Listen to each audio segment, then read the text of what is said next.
Thank you for listening to WBHM Digital Broadcasting out of Birmingham, Alabama. The opinions of hosts and guests do not necessarily reflect the opinion of this network. You are listening to WBHM Digital Broadcasting, the best in paranormal talk only on Paranormal Experience Radio.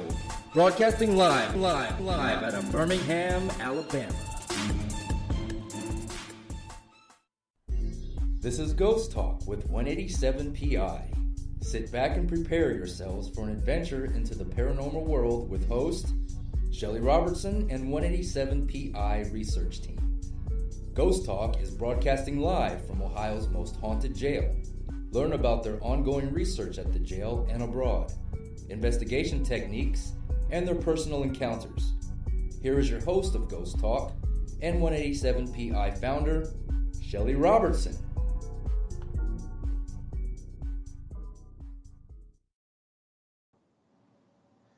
Good evening, everyone. Welcome to Ghost Talk Radio with me as your host, Shelly Robertson.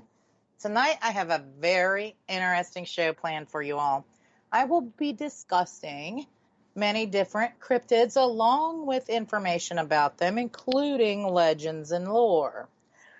I would like to invite all my listening friends out there tonight to join me in chat at WBHM-DB.com, where you can join in on the conversation or ask me any questions you may have.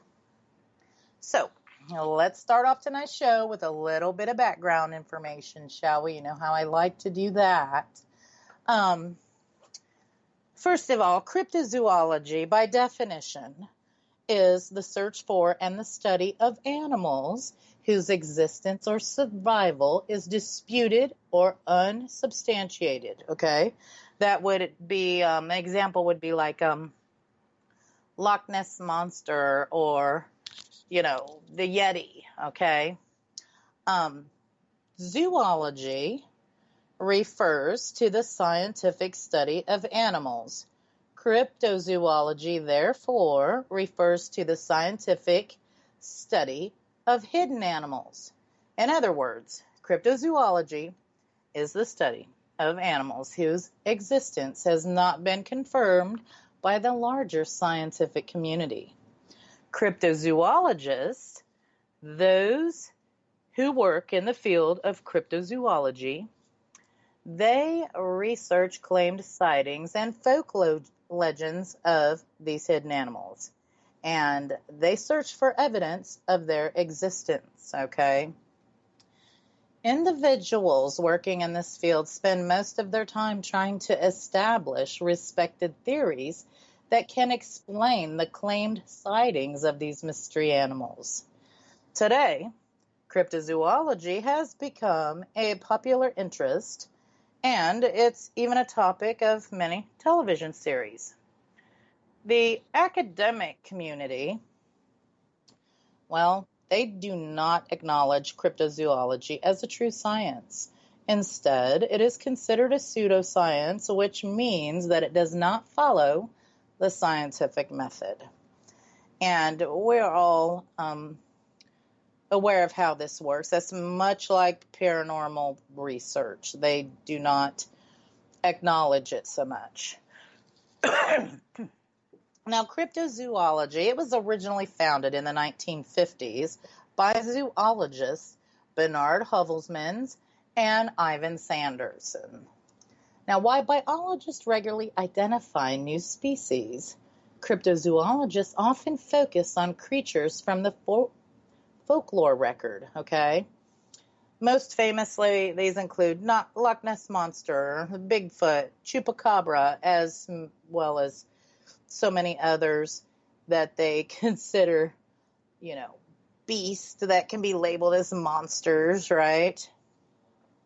Now, despite its claims of confirmed discoveries, cryptozoology continues to receive far more criticism than support from the scientific community. While academic sciences widely accept the fact that there are a number of animal species yet to be discovered, They argue that all of the large living animals have already been discovered, which I'm not so sure I agree with that, because how can you be sure you've discovered them all, right? Cryptozoologists focus their energy on just that, large animals that have thus far escaped discovery. And here lies one of the primary criticisms of cryptozoology. Another significant criticism of cryptozoology is that it fails to utilize the scientific method and instead relies solely on oral accounts of possible creatures.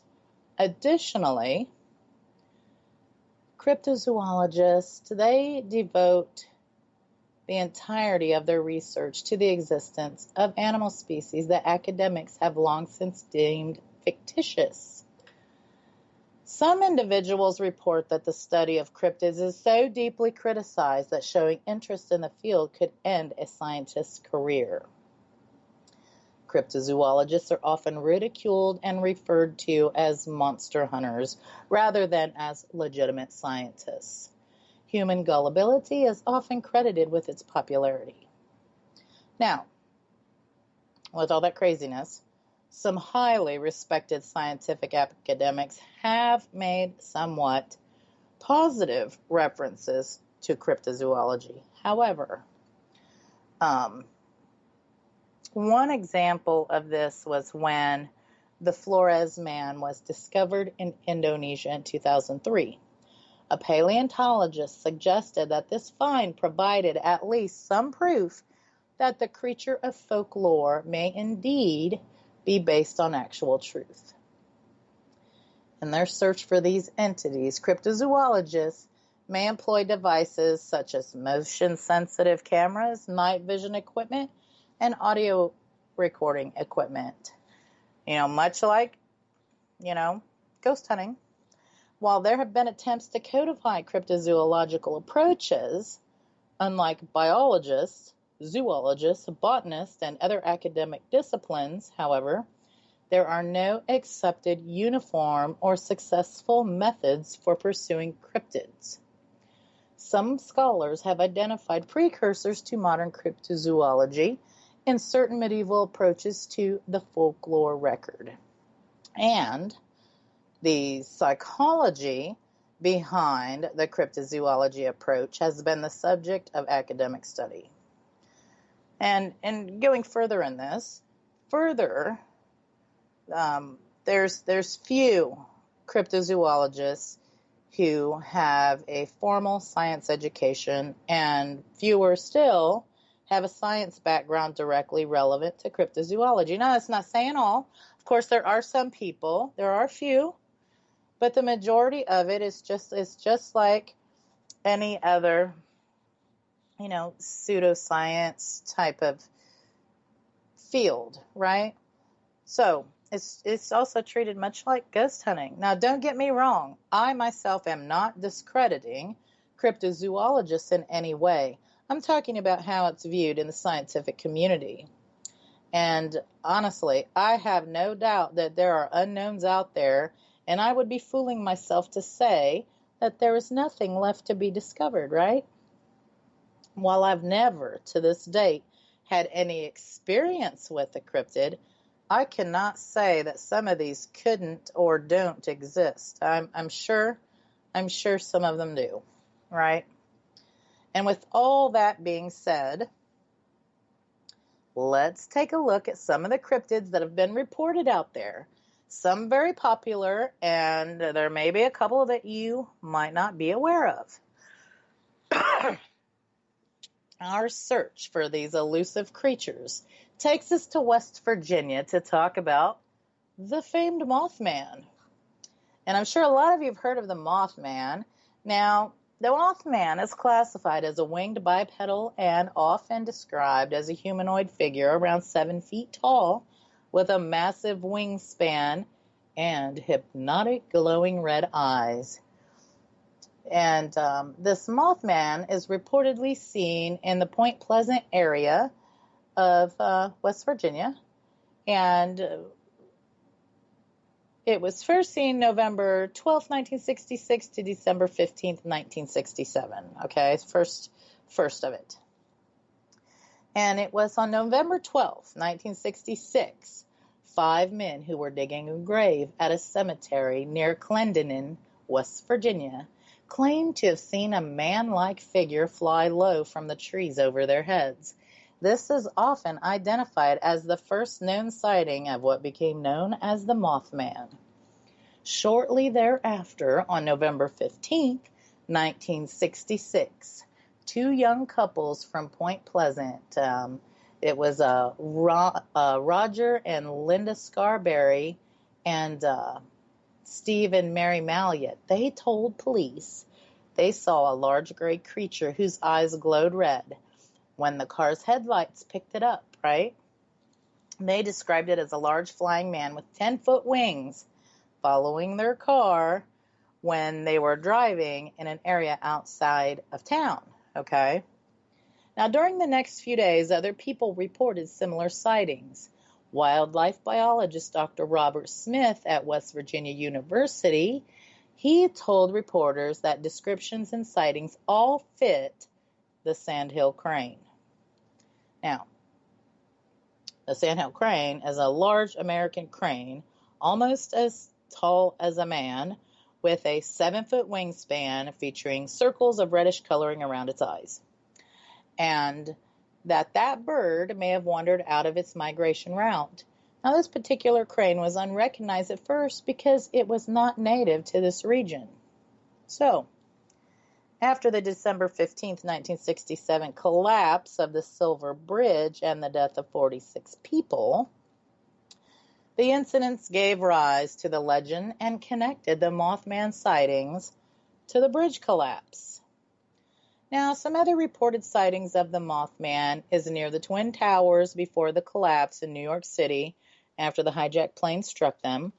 I seen a photograph that somebody had of that, and it made people start believing that the Mothman wants to warn about certain disasters that may occur anytime at any famous place, right? That's what people were thinking.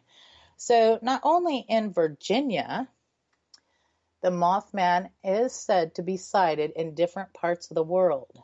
Like recently, it was sighted in Argentina. At Quileno, Argentina, citizens found that strange creature that had wings, but a humanoid figure appeared at night. And this gal, Carol Sanchez, she is a fireman, and along with her cop friend, they spotted this hooded creature, and they said it stood still, and then it started walking inside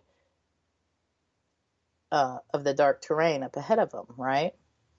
Now, another sighting was there were some people who were boating on the Ohio River, and suddenly they noticed a creature that looked much like the descriptions of the Mothman, and they stated that they weren't sure it was Mothman, but it was actually definitely something unnatural.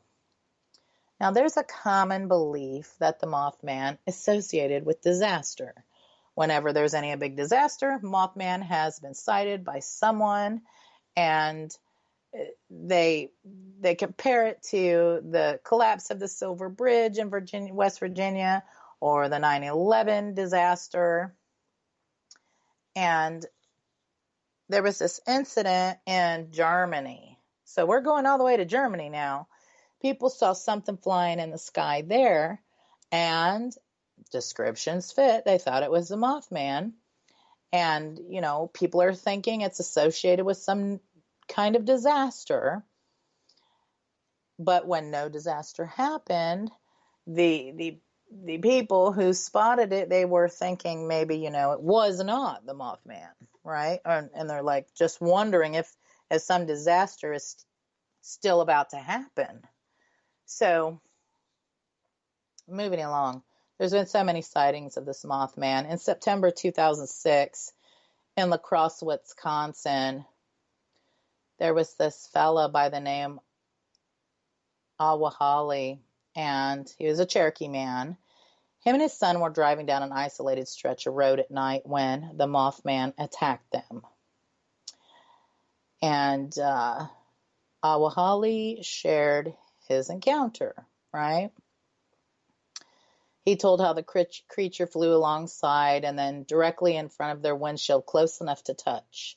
And they got a really good look at it, and they described it as bat-like and fleshy with sparse hair and red eyes. And they said the eyes were the size of road reflectors. Now, he described the monster's high-pitched screech, right? He said it gave them vertigo and made them sick to their stomachs. His son had to pull over. They threw up alongside of the road. And after returning to the location a few days later, in the daytime, of course, all they found left behind was a deer carcass they later blamed on a poacher. Now, there continues to be sightings to this day of the Mothman. Many sightings are now coming from Chicago even. Some folks have captured photos claiming to be the Mothman as recently as 2019. And I've seen several of these photos, and actually, there's something to be said about them. I mean, maybe not everyone is believable, but there are certainly a few that are highly questionable that they definitely caught something. Now, let's explore Ohio and take a look at the Ohio Grassman. The Ohio Grassman is a legend that's persisted for nearly 150 years in Ohio. The first sightings date back to 1869. They described the being, which would later become known as Ohio Grassman, as a legendary ape-like cryptid that reportedly inhabits the grasslands of Ohio, supposedly inhabiting the territory around Cuyahoga Valley National Park, right? The Grassman is described as a Bigfoot type of creature that's 7 to 10 feet tall and weighs anywhere from 350 to 1,000 pounds and leaves 3-toed tracks. Like, it's got 3 toe prints from its feet. And the reports are that they appear to be more aggressive than any other Sasquatch species, okay? The Grassman is quite similar to Bigfoot based on description alone, as it is a large, hairy, bipedal creature. Now, however, its behavior and habits set it apart from typical Bigfoot lore, all right? The Grassman seems to largely eat tall grasses. In fact, that's where the Ohio Grassman gets its name from. The Grassman is often seen around farms and especially eating tall grasses such as wheat. And this is perhaps the reason it is particular to Ohio, which has quite a bit of farmland. Now, 150 years ago, when the sightings first began, Ohio was quite underpopulated and there was plenty of water, places to shelter, and even game to hunt.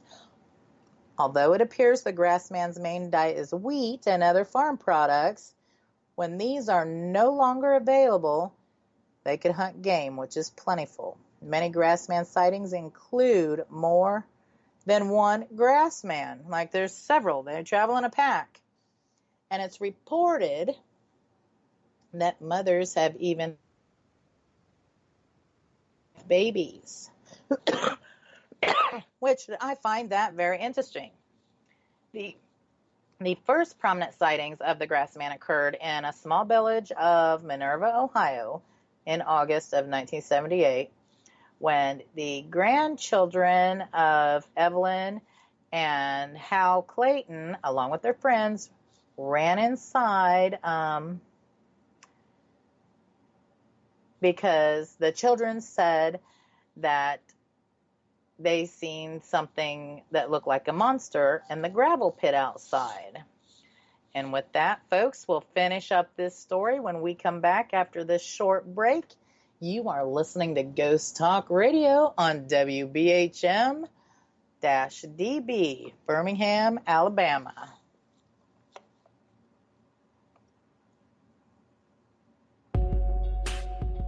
You are listening to WBHM Digital Broadcasting, the best in paranormal talk, only on Paranormal Experience Radio, broadcasting live out of Birmingham, Alabama.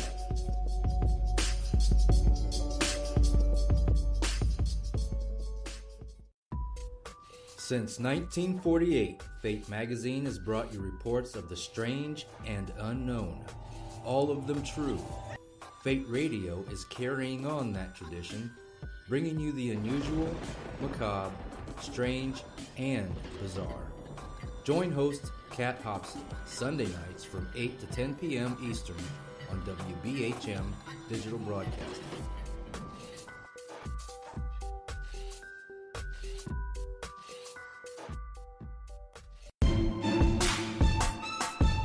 You are listening to WBHM Digital Broadcasting, the best in paranormal talk, only on Paranormal Experience Radio. Broadcasting live out of Birmingham, Alabama.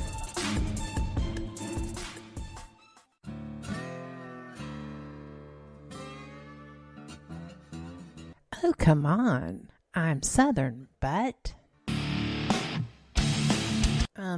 nope. That'll do. Hello. I am Kat Hobson, host of Paranormal Experience here on WBHM Digital Broadcasting out of Birmingham, Alabama. I enjoy having guests from all areas of the paranormal, from ghosts to ufology to cryptids and beyond. You'll find some of the best researchers in their fields bringing you some great information. Join me on Wednesday nights from 8 to 10 p. Eastern here on WBHM Digital Broadcasting. We are confident that none of our hosts are possessed. Being repossessed a few times, that might be a different story. You are listening to WBHM Digital Broadcasting, Birmingham, Alabama. Thank you for listening to WBHM Digital Broadcasting out of Birmingham, Alabama. The time is 23 minutes after the hour. Welcome back to Ghost Talk Radio. With me is your host, Shelly Robertson. And tonight I'm talking about cryptids, all the information, legends, lore, sightings. If you missed the first part of the show, no worries. You can catch the full show archive on Spreaker, Google Play, iTunes, and iHeartRadio at your leisure. Right before the break, I was talking about the Ohio Grassman, right? And we're getting into the sightings, okay? And I mentioned that these grandchildren of this lady, Evelyn and fella Hal, they spotted the hairy monster in a gravel pit outside. And they come running in the house. They were screaming and crying. And when the couple went out to investigate, what they saw was a big being with dark matted hair sitting in the pit and fiddling with discarded trash. They estimated it to be around 300 pounds, and the Mothman was known to kill dogs, and numerous unusual deer kills have been reported with, get this, just the deer's liver taken and the legs twisted completely off. Isn't that just like gory as ever? And the next sighting was June 24th, 1980. A remarkable incident took place in the town of Bell Fountain. The eyewitness, an off-duty police officer by the name of Ray Quay, said he was surprised and dumbfounded after seeing a 7-foot-tall, hairy animal in his barnyard while doing some work. Then in 2012, a video of an alleged grassman went viral when a YouTube user had uploaded the footage for the world to watch, right? Later, the video was no longer available due to the copyright claim. Now, in 2013, The TV show Mountain Monsters released the footage of a creature they believed to be a cryptid that fit the description of the Grassman. And a longtime news commentator, Jeffrey Kelly, covered it shortly after the show aired. Now, moving on, shall we? We will visit Loveland, Ohio, and take a look at the Loveland Frog. The Loveland Frog, otherwise known as the Loveland Lizard, is said to be a humanoid creature with the face of a frog and is described as standing roughly 4 feet tall with green leathery skin. It walks upright and has webbed hands and feet and was allegedly first spotted, of course, in Loveland, Ohio. The first claimed sighting was in May of 1955. A businessman is said to have seen the 3 or 4 foot tall frog-faced creature squatting under a bridge near Loveland. The creature was described as having wrinkles instead of hair on their heads, lopsided chest, wide mouths without lips, just like frogs. One of them said that the creature held up a bar device that shedded sparks, right? And there was also a report during this incident of a strong odor of alfalfa and almonds was left behind. On March 3rd, 1972 at 1 a.m., Loveland police officer Ray Shockey was driving on Riverside Drive near the Totes Boot Factory and the Little Miami River when an unidentified animal scurried across the road in front of his vehicle. The animal was fully illuminated in his vehicle's headlights, and he described it as 3 to 4 feet tall and about 50 to 75 pounds with leathery skin. He reported spotting the animal crouched like a frog before it momentarily stood erect to climb over a guardrail and back down towards the river, right? Well, 2 weeks after that incident, a second Loveland police officer named Mark Matthews reported seeing an unidentified animal crouched along the road in the same vicinity as Shockey's sighting. Now, Matthews shot the animal, recovered the body, and put it in his trunk to show Officer Shockey. And according to Matthews, it was a large iguana about 3 to 3.5 feet long, and he didn't immediately recognize it because it was missing its tail. Matthews speculated the iguana had been somebody's pet, either got loose or was released when it grew too large. According to Matthews, Shockey was shown the dead iguana and confirmed it was the animal he had seen 2 weeks previously. But after that happened, there was a local farmer who also said to have seen the Loveland Frog later that month, okay? In August of 2016, the local Cincinnati TV stations reported that a night of fun turned into a chilling tale of horror when 2 teenagers playing Pokemon Go between Loveland Madeira Road and Lake Isabella, they claimed to see a giant frog near the lake on August 3rd that stood up and walked on its hind legs. There is said to be video evidence of this encounter. So, does the Loveland Frog exist or not, folks? We have a guest in our Spreaker chat, Lori Dorsey. She was saying that back in the 90s, there was a Bigfoot that come through her property and was following a pack of deer. And, you know, that would be so amazing to see that live, I think, because I have not seen one. And that would be just a vision to behold, wouldn't it? To actually see one. Next, folks, let's go to South Jersey and take a look at, you guessed it, you guys have all heard of this one, I'm sure, the Jersey Devil. In southern New Jersey and Philadelphia folklore, the Jersey Devil, also known as the Leeds Devil, is a legendary creature said to inhabit the Pine Barrens of South Jersey. The creature is often described as a flying biped with hooves and there's also been many reported variations, okay? The common description is that of a kangaroo-like creature with a goat or horse-like head, leathery, bat-like wings, horns, small arms, and clawed hands, and legs with cloven hooves, okay? Also, a forked tail. It has been reported to move quickly and is often described as emitting a high-pitched, blood-curdling scream. According to popular folklore, the Jersey Devil originated with a Pine Barren resident named Jane Leeds, known as Mother Leeds. The legend states that Mother Leeds had 12 children, and after finding she was pregnant for her 13th time, she cursed the child in frustration, crying that the child would be the devil, okay? During 1735, the year 1735, Mother Leeds was in labor on a stormy night while her friends gathered around here.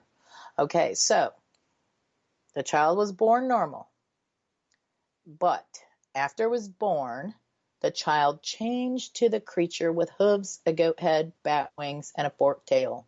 It was growling and screaming. It beat everyone with its tail before flying up the chimney and heading into the pines. In some versions of the tale, Mother Leeds was supposedly a witch and the child's father was the devil himself. You know how things take a spin, right? Some versions of the legend also state that there was subsequently an attempt by local clergymen to exorcise the creature from Pine Barrens, all right?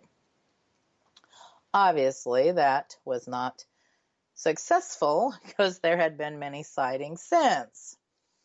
Over the years, like in 1909, there were many sightings reported by different people that included eminent personalities like, get this, Joseph Bonaparte. He was the brother of Napoleon Bonaparte and also the former King of Spain. Different people have experienced different things, but obviously photography was not that common in those days, so there's no images of the sightings. There is an image of the Jersey Devil that was drawn from the description given by different witnesses, okay? Now, that drawing was depicted in the Philadelphia Post in 1909. Now, later, after 1909, there was just so many sightings. In 1925, a farmer found a beast killing its chickens, so he shot at the beast, but it fled away.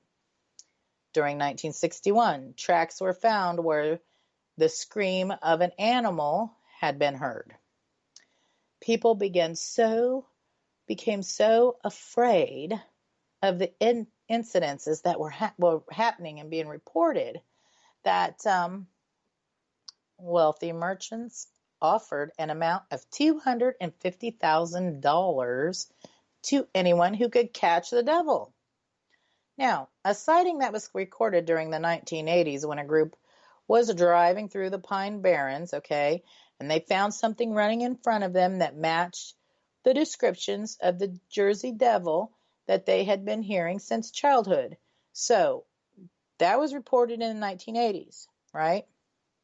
Now, in 2007, recent sightings of the Jersey Devil are noted. Then, in New Jersey, a woman saw a huge creature that had bat-like wings near her home.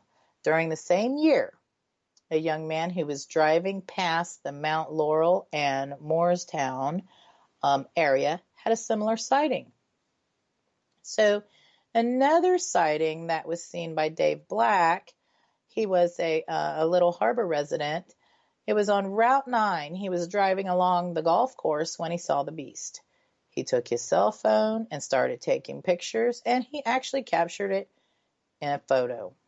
All right, and during 2009, okay, over 100 years of frequent sightings of this Jersey Devil was reported, right?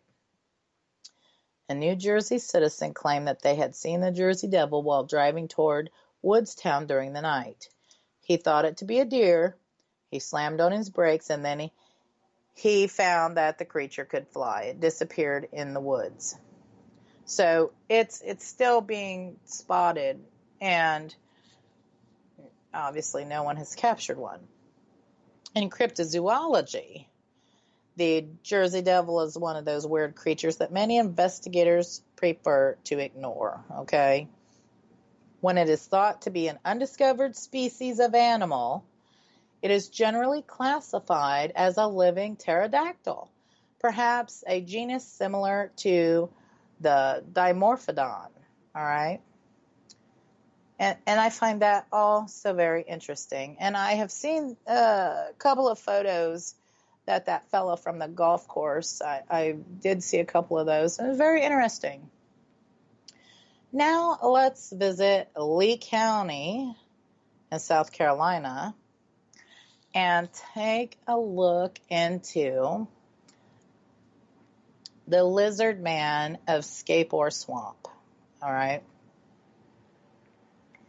In the folklore of Lee County, South Carolina, the lizard man of Scape-Ore Swamp, also known as lizard man of Lee County, however they want to address it, is an entity that is said to inhabit the swampland of the region. It was first mentioned in the late 1980s, and the reported sightings and damages that were attributed to the creature, they yield a significant amount of newspaper, radio, and television publicity, okay? So it was broadcast everywhere, right? On July 14th, 1988, the Lee County Sheriff's Office investigated a report of a car damaged overnight while parked at a home in the area of Browntown outside Bishopville, South Carolina. And that's right on the edges of the Scape-Ore Swamp, all right? The car reportedly had tooth marks and scratches with hair and muddy footprints left behind. Now, Sheriff Truesdale noted this was the start of various claims that eventually escalated into stories about a lizard man in the swamp. Now, prompted by the news of the vehicle damage, there was this 17-year-old local boy, Christopher Davis. He reported to the sheriff that his car was damaged by a creature he described as green, wet-like, about 7 feet tall, and had 3 fingers, red eyes, skin like a lizard, snake-like scales, 2 weeks prior to this event that had been reported, right? According to Davis, he was driving home from working the night shift at a fast food restaurant when his car got a flat tire. So after fixing the flat tire, he saw a creature walking toward him. Davis got in his car and he began to drive, but the creature was soon on top of the car. He applied his brakes, causing the creature to roll off the car, giving Davis enough time to escape. Now, coverage by newspapers and media resulted in increased attention for his claims, okay? Local businesses began selling Lizard Man t-shirts, and the local Chamber of Commerce encouraged the media attention as it being good for the community. All right, so they were welcoming these reports of this lizard man. Now, the increase in the newspaper and media publicity prompted further reports of sightings, and the area soon became a tourist attraction for visitors and hunters. There was this local radio station, WCOS. They offered a $1 million reward to anybody who could capture the creature alive. On August 5th, there was this fella named Kenneth Orr. He was an airman stationed at Shaw Air Force Base. He filed a police report alleging that he had encountered the lizard man on Highway 15, and he had shot and wounded it. He presented several scales and a small quantity of blood of evidence. Blood, is evidence, right?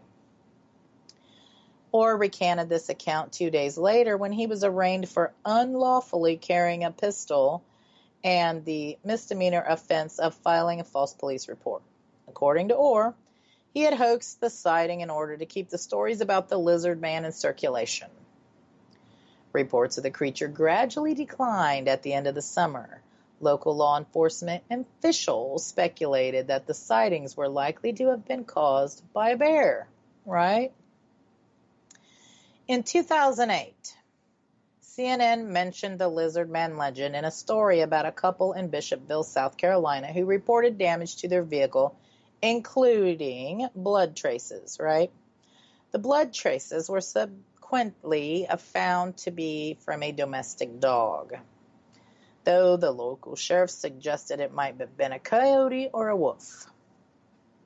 Then in 2015, local television station WCIV, they featured photos and videos claimed to be lizard man, and these were allegedly taken by some unidentified individuals.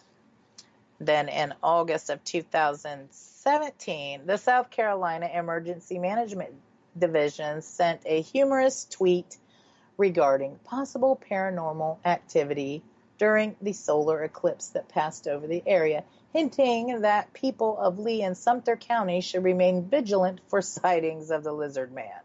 So they kind of were making a joke out of it, right?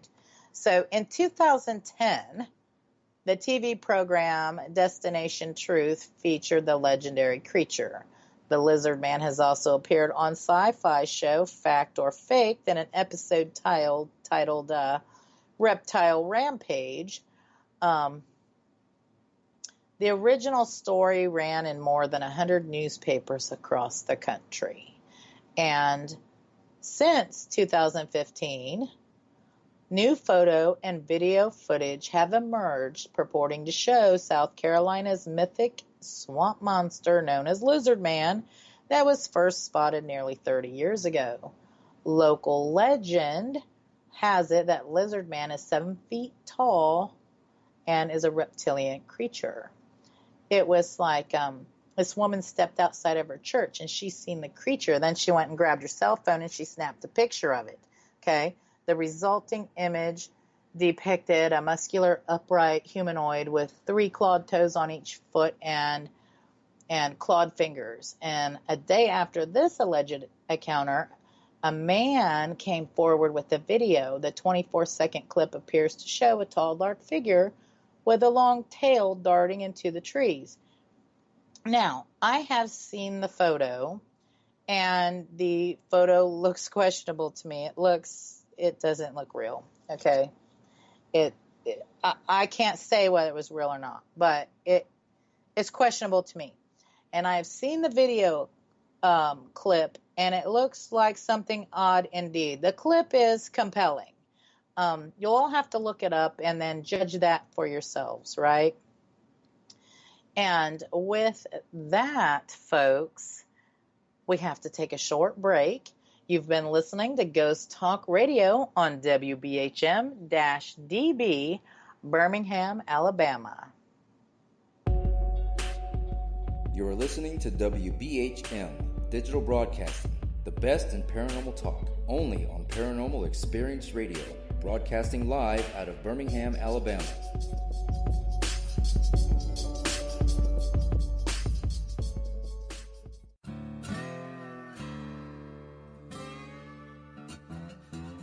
Oh, come on. I'm Southern, but... Nope. That'll do. Hello. I am Kat Hobson, host of Paranormal Experience here on WBHM Digital Broadcasting out of Birmingham, Alabama. I enjoy having guests from all areas of the paranormal, from ghosts to ufology to cryptids and beyond. You'll find some of the best researchers in their fields bringing you some great information. Join me on Wednesday nights from 8 to 10 p. Eastern here on WBHM Digital Broadcasting. Since 1948, Fate magazine has brought you reports of the strange and unknown, all of them true. Fate Radio is carrying on that tradition, bringing you the unusual, macabre, strange, and bizarre. Join host Kat Hobson Sunday nights from 8 to 10 p.m. Eastern on WBHM Digital Broadcasting.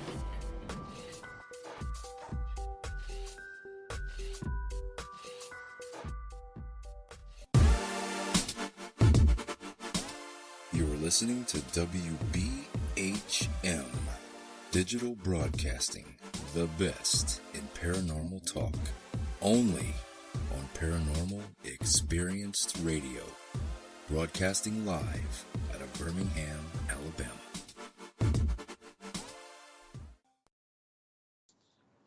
Welcome back to Ghost Talk Radio with me as your host, Shelly Robertson, and tonight I'm talking about cryptids, legend, lore, sightings, and more, okay? And if you missed the first part of the show, no worries, folks. You can catch the full show archive on Spreaker, Google Play, iHeart, and iTunes Radio at your leisure. The next thing we're going to go to, the next place we're going to go to is we're going to travel to British Columbia, Canada, where we will explore the Ogopogo. I know that sounds crazy, right? In Canadian folklore, the Ogopogo, or Augie, it's a lake monster, okay? And it's said to inhabit the Okanagan Lake in British Columbia, Canada. Now, some scholars have charted the entity's development from the First Nations folklore and widespread water monster folklore motifs, right? It's a Native American folklore. The Ogopogo now plays a role in the commercial symbolism and media representation of the region. Now, according to Radford, the Ogopogo is more closely tied to native myth than any other lake monster. All right. The natives, they regarded the Ogopogo, which they called the Nataka, that's what they called it, they regarded it as an evil supernatural entity with great power and ill intent. The word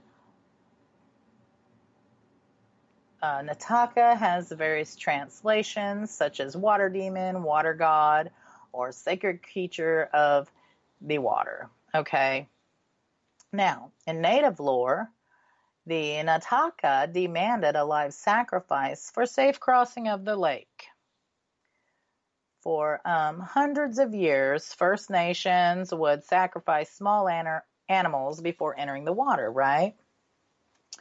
Oral traditions often describe visiting Chief Timbasket, who rejected the required sacrifice, refuting the existence of the demon, right? Now, upon entering the lake on a canoe with his family, Nataka whipped up the surface of the lake with his long tail, and the canoe and its occupants was sucked to the bottom of the lake. The Nataka was often described as using its tail to create fierce storms to drown victims, all right? Local lore claims that Sir John Lambton killed a worm from the lake, which resulted in all of his descendants coming under a witch's curse, which would not allow any of Lambton's descendants to die in bed. I don't know. That's kind of a crazy curse, right? In 1855, there was a settler named John McDougall. He claimed that his horses were sucked down into the water and nearly his canoe before he cut the line. The Nataka was said to reside in caves under Rattlesnake Island, also known as Monster Island, or adjacent to Squally Point.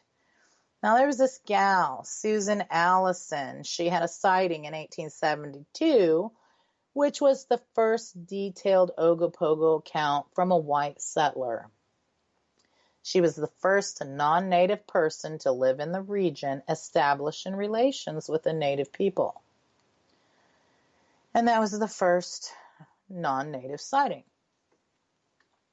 Now, there's this fella named Art Folden, and he was driving on Highway 97 in 1968 when he noticed something moving in the lake.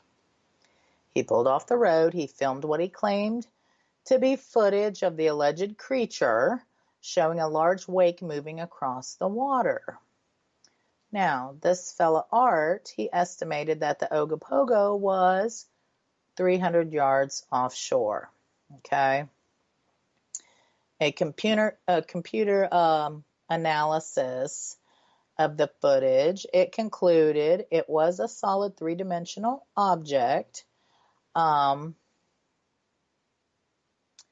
it seemed lifelike, but they weren't able to distinguish exactly what it was, right?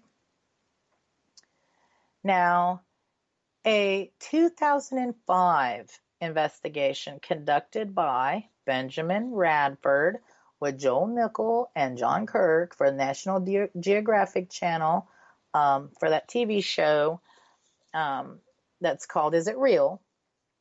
They utilized surveyor boats to find the actual distance of the alleged creature from the shore. They found it was much closer to shore than originally thought, resulting in a reduction of actual size and speed.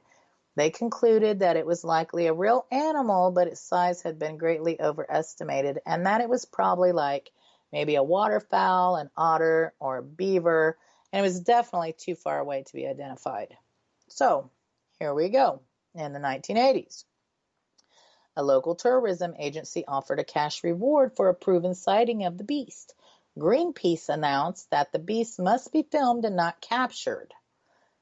And if you can believe this, the Ogopogo was listed as an endangered species. In 1980, around 50 tourists to watch an alleged Ogopogo for about 45 minutes off the beach at Kelowna. Now, this fellow named Larry Thale, and he was a tourist from Vancouver. He shot some 8mm film, but it was only about 10 seconds that caught this on film. Now, there's been some skeptics that have suggested that it was a pair of otters, okay, that were swimming together.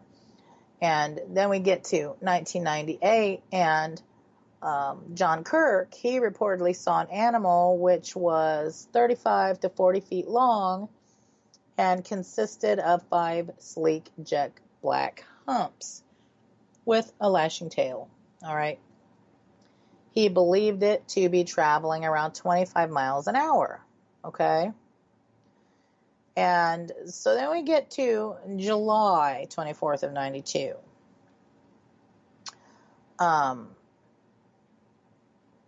Something was videotaped that was traveling just below the surface of the water at a fairly good speed, estimated to be about 5 miles an hour. All right. A boat was towing a water skier, and they suddenly appear in the frame, and the skier falls into the water near the object. Well, within several minutes, this fella made 2 other videotapes, each showing what appeared to be multiple animals in the water. Benjamin Radford suggested that the creature was only several otters. In 2005, FBI video specialist Grant Fredericks concluded that the object was very consistent with debris from a fallen tree in the water, noting that it very slowly bobs up and down. He also pointed out that the alleged creature did not react to the water skier, and the skier did not seem alarmed. Okay? Now, we get to 2011. So you see somebody's been capturing something all these years, citing something. In 2011, a cell phone video captured 2 dark shapes in the water. A suggested explanation is that the video shows 2 logs. Radford analyzed the video for Discovery News and concluded that the video quality is poor and the camera was shaky.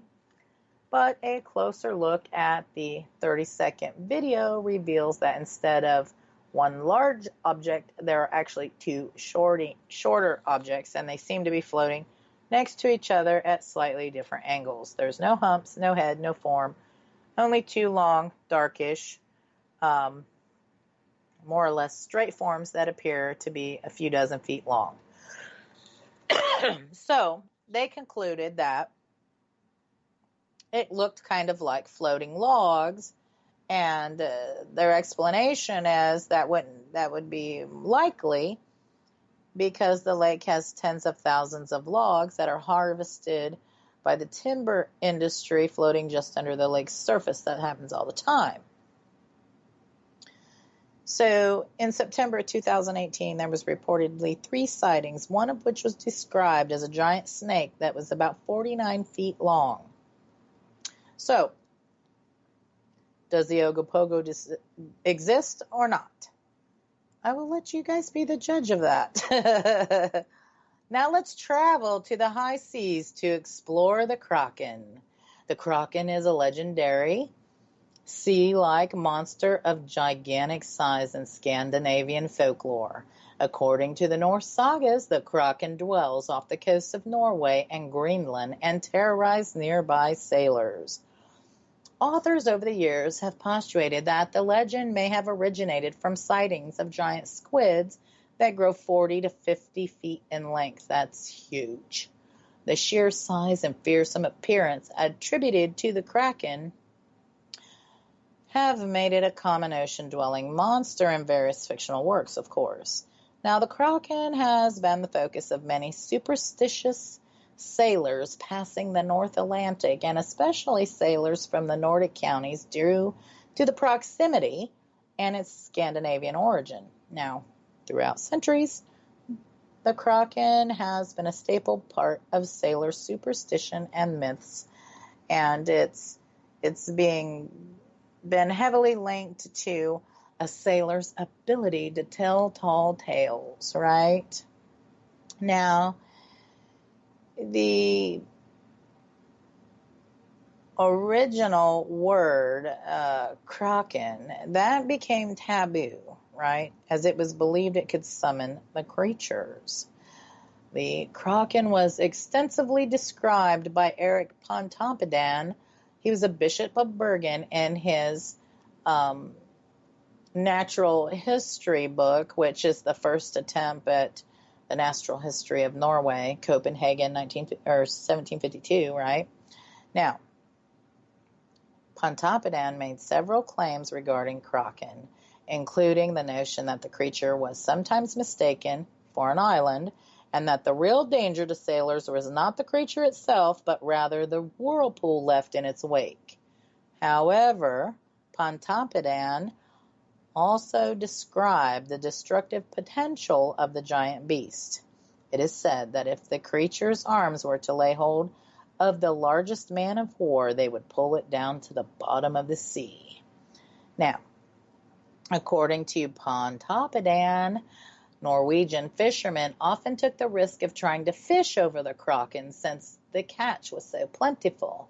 Hence the saying, if you're a fisherman out there, you must have fished on the Kraken.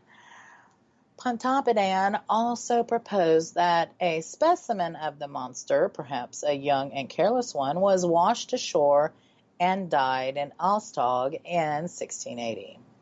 By 1755, Pontoppidan's description of the Kraken, it of course had been translated into English, right?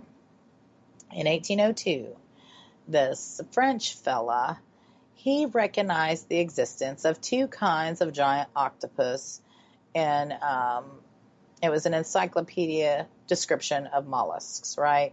This French fella, his name was Montfort, he claimed that the first type, the Kraken octopus, had been described by Norwegian sailors and American whalers, as well as ancient writers such as Pliny the Elder. The much larger second type, which is the colossal octopus, was reported to have attacked a sailing vessel from St. Malo off the coast of Angola. Now, Montfort later dared more sensational claims. He proposed that 10 British warships, including the captured French ship of the line Ville de Paris, which had mysteriously disappeared one night in 1782, must have been attacked and sunk by the giant octopus, right? The British, however, knew, courtesy of a survivor from the Ville de Paris, that the ship had been lost in a hurricane off the coast of Newfoundland in September 1782, resulting in a disgraceful revelation for Montfort, right? Since the late 18th century, Kraken has been depicted in a number of ways, primarily as a large octopus-like creature, and it has often been alleged that Pontoppidan's Kraken might have been based on sailors' observations of a giant squid. The Kraken also depicted to have spikes on its suckers, right? In the earliest descriptions, however, the creature was more crab-like than octopus-like and generally possessed traits that are more associated with large whales rather than with giant squid. Some traits of the Kraken resemble undersea volcanic activity occurring in the Iceland region, including bubbles of water, sudden dangerous currents, and the appearance of new islets, right? So, is there evidence that the Kraken existed?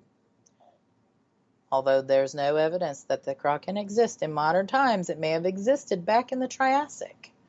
Scientists have found 9 ichthyosaurs, and some have suckers on their bones. The animal is said to be as long as a blue whale.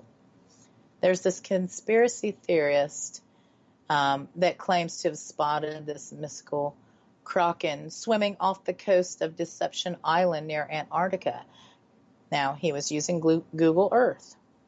This sea monster appears to be 100 feet from head to end with the mid-area of the giant squid, right? In the middle of it looking like squid. This sighting occurred April 9th, 2016, right? Another conspiracy theorist has posted about the find, but with different opinion about the large object, okay? If you were to look more closely, it looks like an artificially made object, an underwater UFO coming out of the ocean. The unknown author shared the UFO sightings hotspot, right? And a video of the unusual sighting was posted on YouTube. So, folks, you can look that up and look at that footage and decide for yourselves if you believe it to be a UFO spaceship or the Kraken. So, and with that, we are coming to the close of our show. I would like to thank all of you for tuning into this live broadcast tonight. I wish everyone a happy Friday, the rest of your evening, and have a fantastic weekend. Keep safe, and good night, friends. You are listening to WBHM Digital Broadcasting, the best in paranormal talk, only on Paranormal Experience Radio. Broadcasting live out of Birmingham, Alabama.